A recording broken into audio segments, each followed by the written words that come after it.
Not uncommon these days to hear about someone who is an influencer. Social media influencers influence others to buy or use certain products.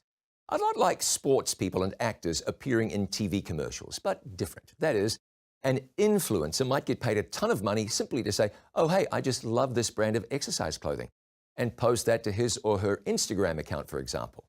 And then millions of people are influenced. Influencers might be actors or musicians, or just a regular kid who gained a social media following so that he or she can use that big following to influence huge amounts of people. You know, God's plan is that everyone is an influencer. Maybe not online, but certainly in everyday life.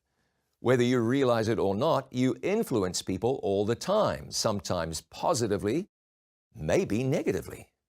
Attitudes, words, actions, they all influence other people. How are you using your influence? When someone interacts with you, are they left feeling drawn towards God or the opposite? Jesus was an influencer. It didn't seem to matter who he was with. Sinners were influenced by his patience and his kindness and his love. Religious leaders were influenced by his wisdom and his holiness and his uncompromising life. And when his path crossed even with people who were demon-possessed, the influence he had on them was powerful.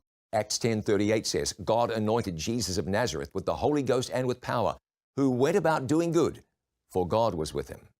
Remember that you have influence. With children or grandchildren, that influence is great. With the Uber driver or the FedEx delivery person, maybe smaller, but it's still there.